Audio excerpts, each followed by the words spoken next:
Bien, donc d'ailleurs. Maintenant, je vais vous raconter ce qui s'est passé. Et après, vous en ferez ce que vous voulez. Et puis, vous nous jugerez comme vous voulez. Et puis, tout ça, je m'en fous. Si la raison pour laquelle je vais vous expliquer ça maintenant, c'est pas parce que j'en ai eu envie. C'est parce que finalement, on me laisse pas le choix. Parce que, on parle à ma place alors que je comprends pas. Il y a des choses que je comprends pas dans la vie, mais c'est pas grave. Je vais vous expliquer ce qui s'est passé.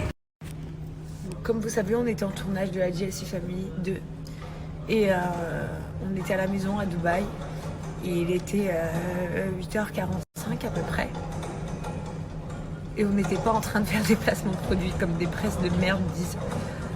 Je sais pas de quoi ils parlent, on était en tournage, on faisait pas de placement de produits et c'est vrai qu'on était beaucoup de personnes dans la maison et vous vous doutez bien qu'Aiden ne sait pas marcher. Aiden ne s'est pas jeté dans la piscine comme ça, tout seul, il s'est mis à marcher, il est tombé dans la piscine, non. C'est pas ça qui s'est passé. Aiden était dans notre maison, avec tout le monde, dans un trotteur. Vous savez, le trotteur rose dans lequel je le filme souvent. Et pour quelle raison, je sais pas. La baie vitrée était ouverte. Et qu'Aiden, il est parti dans le trotteur, il a dû suivre le chien. Et qu'Aiden, il est tombé dans la piscine. J'ai pas envie de pleurer, donc je me mets comme ça, parce que j'ai pas le droit de pleurer. J'ai plus le droit, en tout cas. Et du coup, après ça, ce qui s'est passé, c'est que moi, personnellement, j'étais en haut, en train de parler avec ma production pour la journée. Il y avait du monde en bas. Et Laurent s'est vite aperçu que son fils était pas dans le salon. Et il s'est mis à chercher Kaden partout. Et Laurent, il a vu Kaden dans la piscine. Et ça a été un super héros. Il a sauté dans l'eau. Il a récupéré son fils. Et il a tout fait pour le ramener à la vie. Il lui a fait du bouche à bouche. Il lui a fait les gestes de secours. Il a tout fait. Jusqu'au point que le neurologue à l'hôpital, aux soins intensifs, nous a dit que si Laurent n'avait pas fait les premiers soins à la perfection comme ça, Kaden ne serait jamais en vie.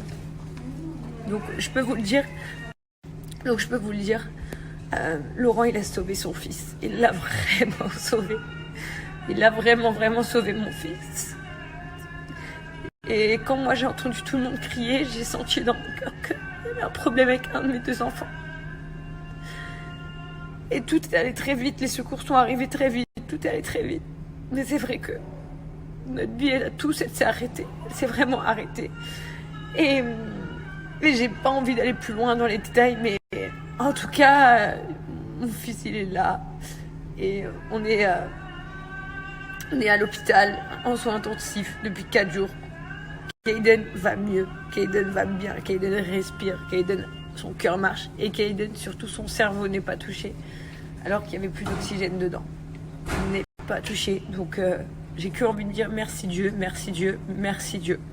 On a eu la chance d'avoir notre famille et nos amis qui ont été incroyables avec nous, qui nous ont soutenus tous les jours, encore cette nuit. Moi, tous les jours, je dors là, sur un siège d'attente, parce qu'il n'y a pas de lit en soins intensifs pour les mamans. Je dors dans une salle d'attente tous les jours, avec mon fils, à attendre mon fils. Mes amis viennent même à 4h30 du matin m'amener à McDo, pour me donner à manger. Ils font que des allers-retours. C'est pas des amis qui viennent une fois pour dire je suis venue. Ils sont là tout le temps. On fait que des rotations, tout le monde vient tout le temps. Ma famille, elle est là. Donc, comme vous pouvez savoir, ma soeur, elle est là. Isaac, il est là. Ma mère, Olive, tout le monde est là. Pourtant, ils étaient en France. Hein. Ils n'étaient pas prévus sur le tournage de Dubaï. Que vous sachiez, bien évidemment, notre famille, elle prime surtout. Et on a décidé d'arrêter le tournage de la JS Family. Alors, si j'étais une pute à buzz, j'aurais laissé tourner le cam. J'aurais parlé de ça dans mon émission. J'aurais continué mon émission. Et au final, les gens auraient regardé parce qu'ils auraient été intrigués de savoir ce qui se passait ici pendant ce cauchemar. Mais j'en ai rien à foutre, en fait, de tout ça. Parce que tout ça, c'est juste éphémère comparé à ma famille. Donc, Laurent et moi, on a décidé d'arrêter le tournage, de tout arrêter. Voilà, il y a rien. Il y a pas de... Ça a été du travail dur, mais j'en ai rien à foutre. Parce que ça vaut rien pour moi.